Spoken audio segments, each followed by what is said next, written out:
Bonjour à tous et bienvenue dans ce nouveau Flash Covid. J'espère que vous allez bien Merci de votre fidélité, d'avoir été aussi nombreux pour nos webinaires précédents, notamment sur la SCPI et les marchés financiers, que vous pouvez d'ailleurs retrouver sur les réseaux sociaux ou notre chaîne YouTube. Aujourd'hui, nous allons parler de marché immobilier en compagnie de Sébastien Lefrançais, directeur des partenariats du groupe Nexity.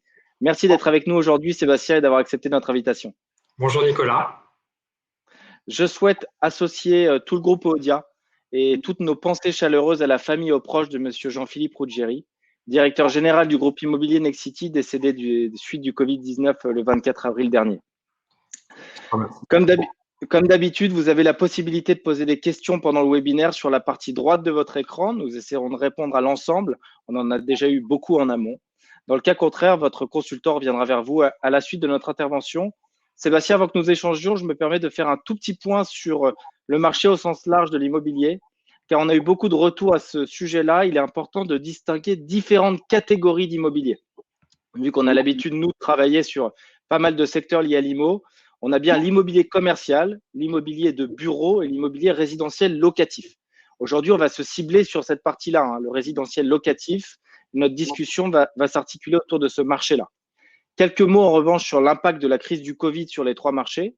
L'immobilier commercial, donc la période, comme vous le savez, est difficile car les commerces n'ont pas été ouverts, le marché était déjà un peu sous pression avec le changement d'habitude de consommation des ménages, l'e-commerce, Amazon.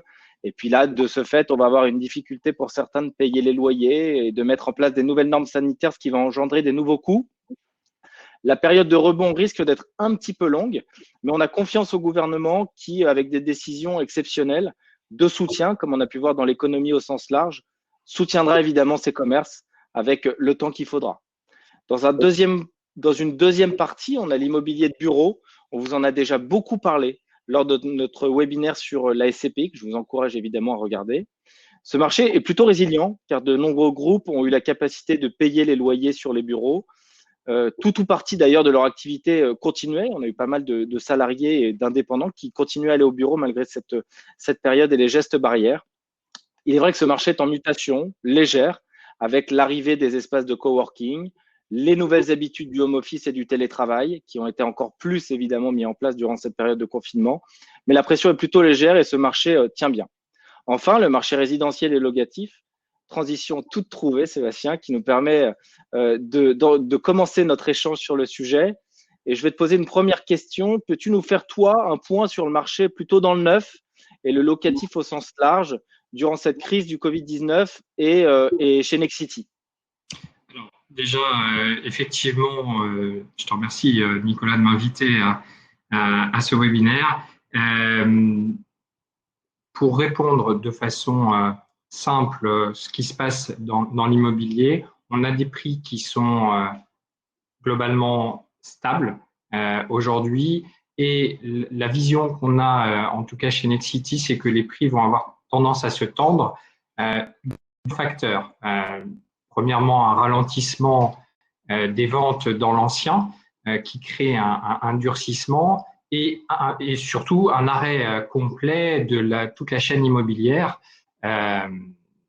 dans le neuf, à savoir les permis de construire qui sont bloqués, les constructions qui sont arrêtées. Bref, toute cette chaîne de neuf est arrêtée. Donc, on a une offre immobilière qui va dans le neuf, qui va diminuer, alors qu'on va avoir une demande qui va aller de façon croissante. Donc, on va avoir plutôt une augmentation des prix qui devrait arriver dans le futur. Donc, pour les investisseurs, le bon moment, c'est maintenant. C'est un très bon créneau de prendre ce point-là. Si on reprend un petit peu les chiffres qui sont annoncés par les différentes fédérations, on va avoir plutôt le nombre de transactions dans l'ancien sur 2021 qui devrait passer sous 700 000 alors qu'on était près de 900 000 pour l'année 2019. Donc, on a vraiment une chute qui doit s'annoncer, mais pas une chute des prix. Les prix vont rester globalement stables et donc, comme l'offre de l'immobilier neuf va diminuer, les gens ont besoin de se loger. Ça reste un besoin vital. On aura forcément une augmentation des prix qui se fera dans les prochaines semaines. D'accord. Donc, ce que tu es en train de dire, et pour tous nos investisseurs qui nous écoutent, qui avaient des questions sur le Pinel, et on va revenir sur le LMNP juste après, c'est le bon moment. Oui. En gros, les permis qui ont déjà été déposés, qui n'ont pas eu de recours, sont toujours en cours. J'ai vu que la construction reprenait doucement mais Oui. sûrement. Le déconfinement va aider. Toi, en termes de chiffres, pendant cette période de déconfinement chez Nexity, les chiffres ont été plutôt bons. Qu'est-ce que vous avez mis en place? Des visites virtuelles, des actes dématérialisés chez les notaires? On a vu tout ça. Alors, plusieurs choses. Donc déjà, au niveau chiffre, c'est plutôt une baisse d'environ 50% des ventes, qui est normale, hein. On a pris de plein fouet ce virus. Les gens se focalisent dans un premier temps sur ce point, mais petit à petit, ça va se dégripper, c'est normal. Donc, il y a ce phénomène qui rentre en ligne de compte.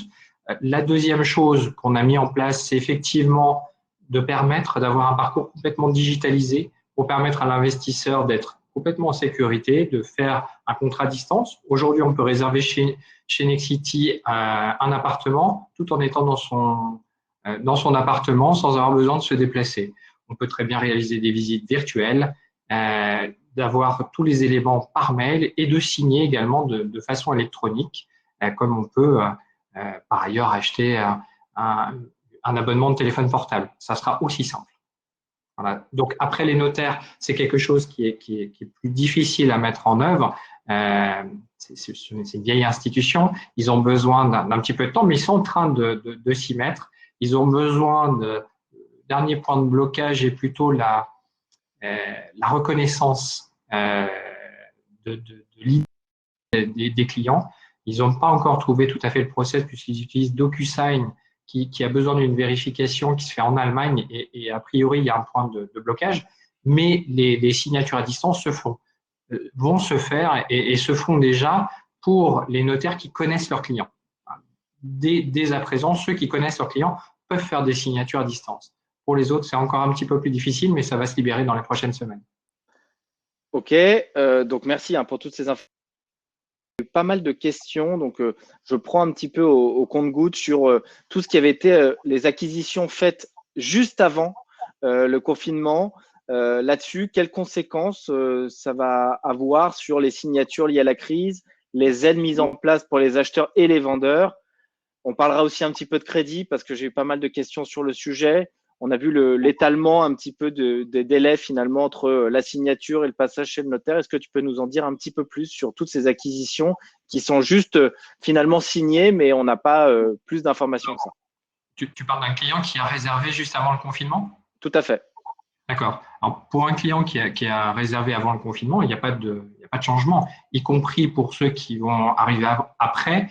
La seule chose qui impacte, que le confinement impacte, c'est le délai de livraison. Voilà. Suivant le temps d'arrêt de chantier, ça risque de décaler d'autant les livraisons et les constructions. Pour le reste, il y a assez peu de changements puisqu'on a mis en place vraiment toute une chaîne digitalisée qui nous permet de pouvoir avancer sereinement.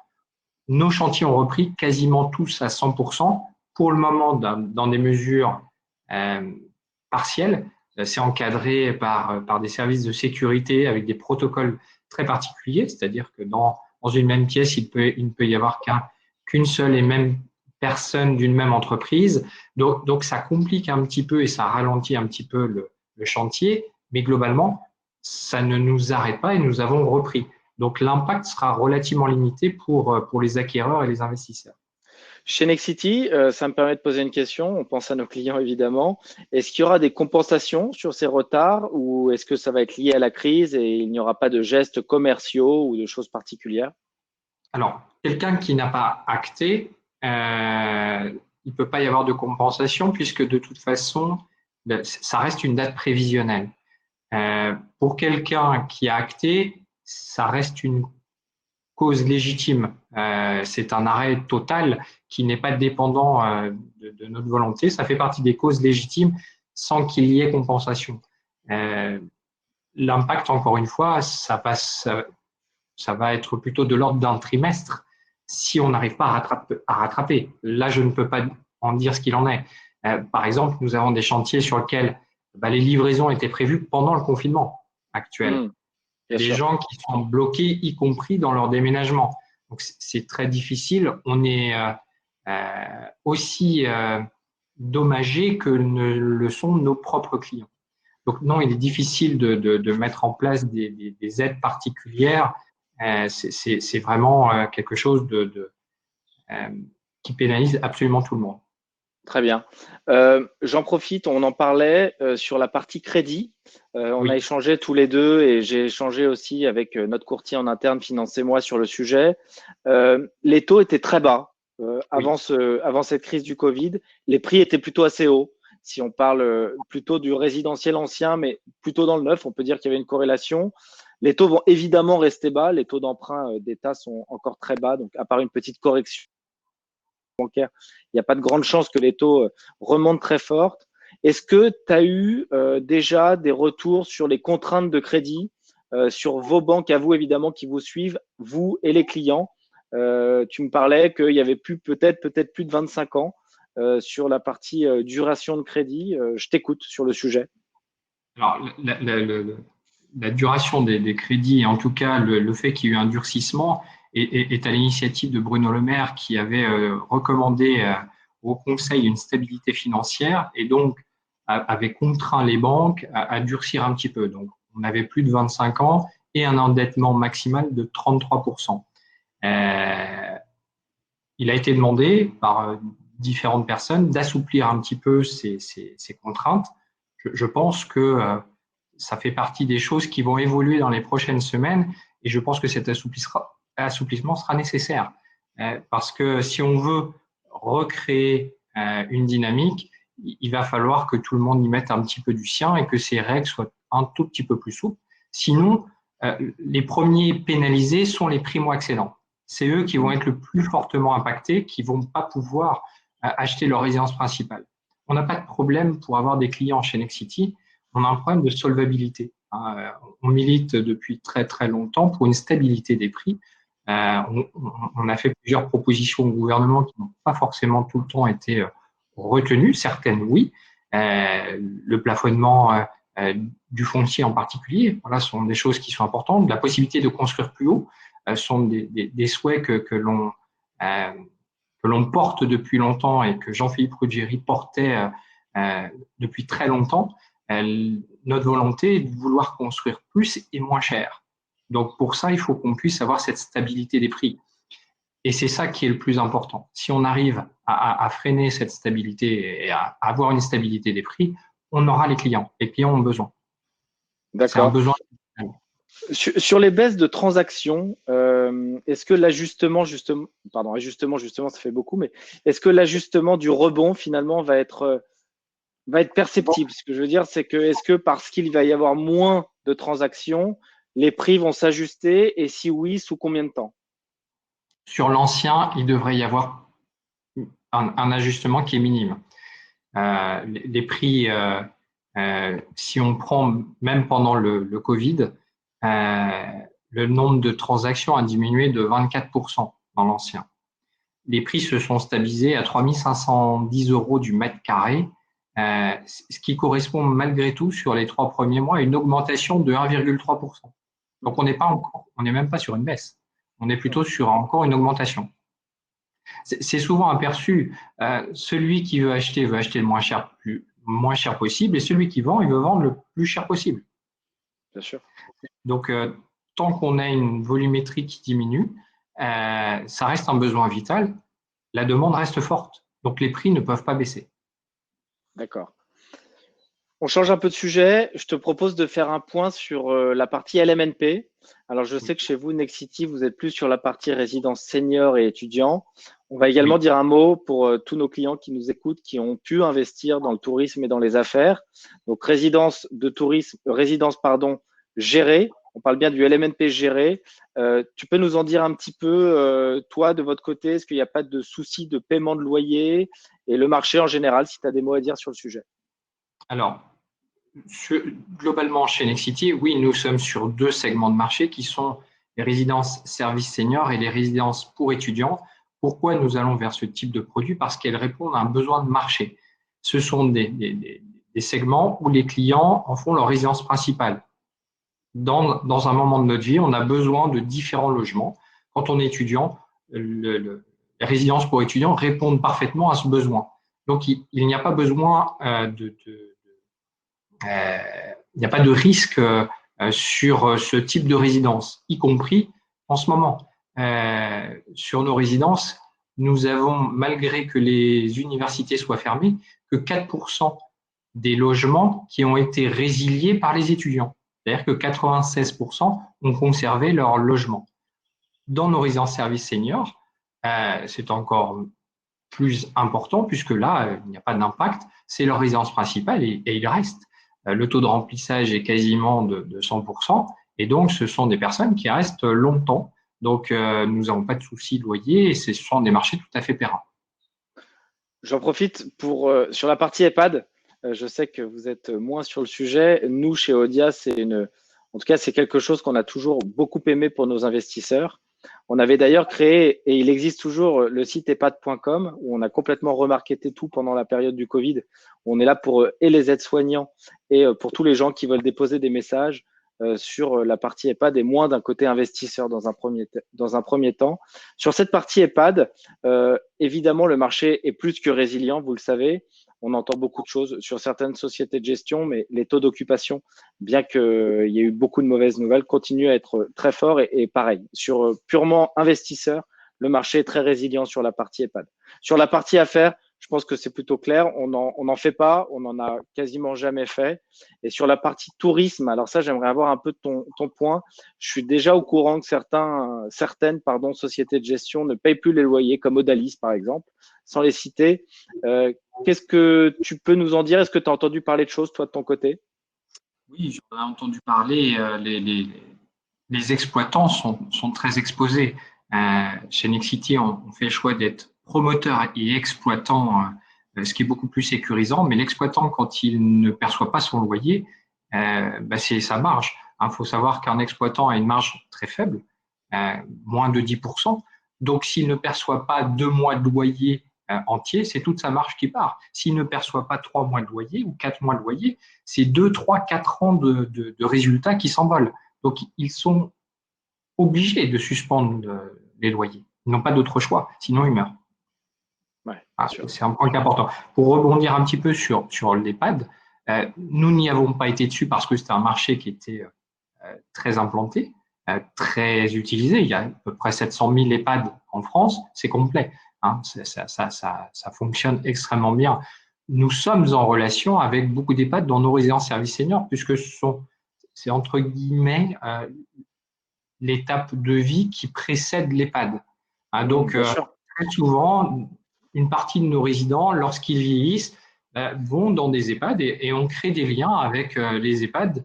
Donc, c'est un produit qui était tout à fait intéressant pour les investisseurs qui l'ont fait au travers des EEDIA, mais qui va en adéquation avec le type de produit que l'on peut proposer. Hein, donc, c'est presque le même produit, mais je dirais dans une étape un petit peu plus joyeuse, puisque c'est dans un moment où la personne âgée est encore en bonne santé. Je rappelle pour tous ceux qui nous écoutent que quand on va en résidence senior, quand on est donc locataire, on est encore indépendant. Hein, c'est-à-dire qu'on peut profiter des services de la résidence senior avec tout ce qui va avec. Quand on arrive en EHPAD, c'est qu'on atteint un certain niveau de dépendance, donc GIR 1, 2, 3, avec certains degrés de dépendance et qui ne nous permettent plus d'être dans les résidences seniors. Exactement. Très bien, Sébastien, merci pour tout. Est-ce que tu peux nous donner maintenant un petit peu ta vision à moyen long terme et les opportunités qu'il y aurait à saisir chez vous, par exemple? On a beaucoup de gens qui nous écoutent pour de l'investissement Pinel, du LMNP, des investisseurs intéressés. Donc, à toi la parole sur ce sujet-là. Alors, les opportunités, c'est maintenant. Effectivement, avec la baisse de la volumétrie liée à la crise, nous avons réouvert l'ensemble de notre stock.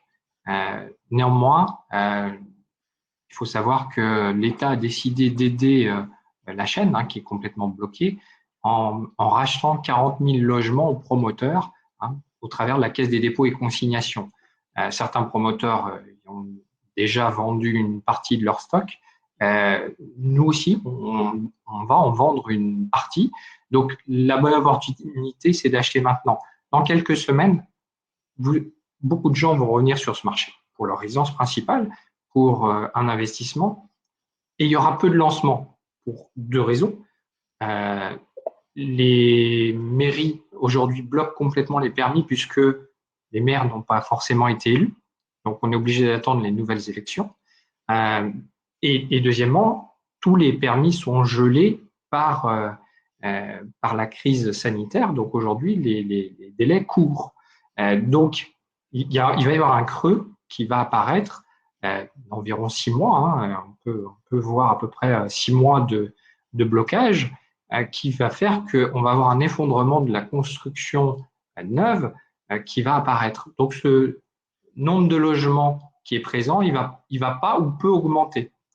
Donc, il y a vraiment une opportunité d'acheter maintenant parce qu'encore une fois, si vous venez au mois de juillet ou au mois de septembre, les prix auront augmenté, c'est certain.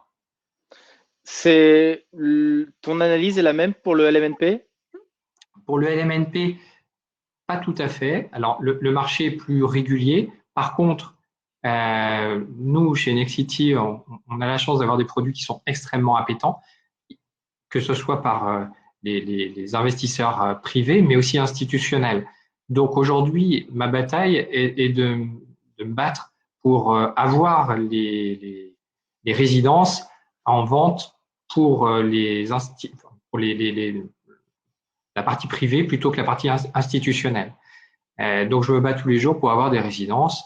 Aujourd'hui, on a 3 ou 4 résidences en commercialisation, mais ça se commercialise extrêmement vite.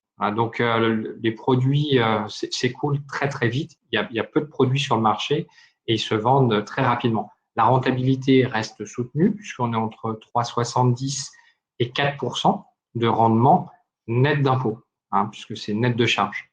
Donc, ce sont des rentabilités qui sont très bonnes et le gestionnaire étant Nexity lui-même au travers de sa filiale Domitis, cela nous permet d'avoir une sécurité pour nos clients investisseurs.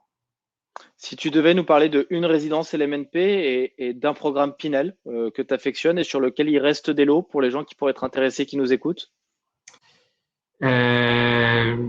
Alors, une des résidences qui est très attractive, c'est Bonneuil. Bonneuil-sur-Marne en Pinel. On a des prix qui sont extrêmement bas.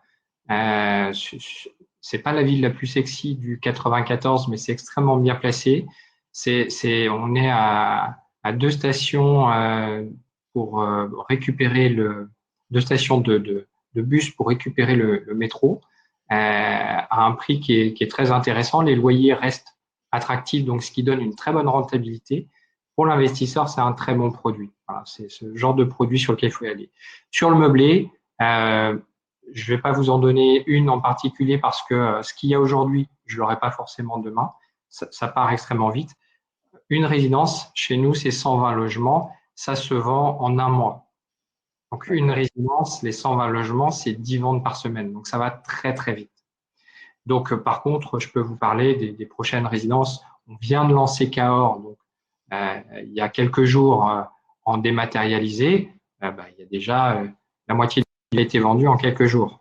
La prochaine qui sera lancée courant mai sera à Dinan, en Bretagne, qui est une ville attractive en bord de mer. Voilà, ce sont des résidences qui vont très bien se vendre et sur lesquelles c'est très opportun de pouvoir se positionner. Finalement, chez Nexity, vous subissez pas vraiment la crise. Alors, on l'a subi parce qu'il y a la moitié des ventes, parce qu'il y a beaucoup de résidences, enfin de gens qui veulent acheter en résidence principale qui ne le font pas aujourd'hui. Cela va revenir. Non, la crise, elle est forcément dans les chiffres. Ce qui n'a pas été vendu le mois dernier, il ne se rattrape pas. Par contre, il y aura un rattrapage. Malheureusement, le rattrapage, on ne peut pas le faire parce qu'il n'y a pas de produit à mettre. Si vous n'avez pas de produit à ramener, si vous ne pouvez pas remettre dans vos étagères de nouveaux produits, vous pouvez avoir toute la demande que vous voulez, mais vous n'allez pas faire de vente. Donc le problème, il est essentiellement sur la production. Bien sûr. Donc, c'est le moment d'investir. Les prix sont les bons aujourd'hui en attente d'une correction dans les prochaines semaines. Je me permets juste de faire un tout petit petite discussion sur les programmes en démembrement. C'est un petit peu moins ton champ d'action, mais c'est important de le préciser parce que nous, on en fait pas mal.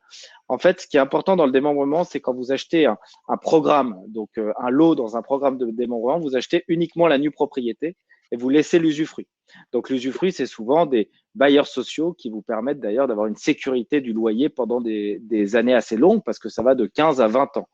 Ce qui est important, c'est que quand vous faites du démembrement, le loyer, vous ne le gérez pas. Le loyer est géré par un bailleur social, donc il est évidemment déjà payé. Le risque de loyer impayé donc ne vous impacte pas. Et lorsque le démembrement s'éteint à la fin de la période, vous récupérez la pleine propriété gratuitement. Donc c'est important d'aujourd'hui de pourquoi pas se renseigner sur aussi le démembrement parce que l'offre proposée sur le marché, elle est plutôt réduite, surtout dans des grandes villes ou en tout cas des zones attractives. Les programmes sont situés souvent dans des régions à forte demande où la tension est forte en termes de location. Donc ça aussi, le démembrement, c'est quelque chose qu'on peut regarder. On a parlé du Pinel, on a parlé du LMNP. On peut aussi regarder le démembrement pour des profils qui n'ont pas besoin, en tout cas, de loyer tout de suite et qui veulent récupérer la pleine propriété à terme. Et petit plus pour ceux qui, évidemment, sont dans ce cas-là, l'investissement en démembrement sort de l'IFI. Donc parfois, ça peut même faire baisser de tranche pour ceux qui ont un petit peu de liquidité à investir. Voilà sur la partie démembrement, voilà sur un flash immobilier complet. On a essayé de parler du marché de l'immobilier neuf, locatif, du LMNP, sur la fin un peu de démembrement. Seb, tu as encore quelque chose à rajouter? Oui, je peux rajouter. Alors, déjà sur le démembrement, on en fait. Hein, on en fait puisqu'on a racheté Excuse-moi. il y a 2 ans Pearl, qui est un des leaders sur le Ah oui, marché. c'est vrai que c'est Donc, vous maintenant. C'est vrai, on en fait pardon. beaucoup. Donc, c'est un très bon produit. Tu as raison de le souligner, qui est très complémentaire avec d'autres, en particulier des investisseurs qui auraient déjà un actif immobilier intéressant et conséquent. C'est un produit qui est tout à fait cohérent dans une démarche de préparer, de diversifier son patrimoine. Pour revenir, il y a un sujet qu'on n'a pas évoqué tout à l'heure concernant les crédits. On l'a évoqué succinctement en disant que les taux, même s'ils ont remonté, restaient faibles et vont le rester. Moi, je reste persuadé qu'ils vont l'être, que le marché va se renforcer parce qu'il y a de moins en moins de logements à vendre, qu'il faut profiter de ces taux bas parce qu'aujourd'hui, quand on emprunte à 1,2, 1,3% et qu'on a un rendement entre 3 et 4%, bah ça reste un levier qui est extraordinaire car c'est un des seuls placements où la banque va vous prêter de l'argent pour pouvoir acheter des sommes conséquentes, ce qu'il ne ferait pas sur les autres types de placements. Donc c'est un vrai levier qu'il ne faut pas négliger aujourd'hui. Et juste dernier point sur le démembrement, excuse-moi cet oubli, mais c'est vrai que Pearl est le leader sur le sujet et fait peut-être les plus belles résidences, si ce n'est les plus belles sur le territoire français. Je te remercie de m'avoir remis sur le chemin. Euh, Merci à tous. Merci Sébastien d'avoir participé à ce webinaire. Je pense que ça a donné pas mal d'informations à tout le monde sur la partie immobilière, plus dans le dur. Hein. J'ai encore plein de questions sur les SCPI, mais pour ce faire, il faut regarder le webinaire SCPI. Faites attention à vous, bon courage et bon déconfinement à tous ceux qui vont le faire à partir de lundi. Merci.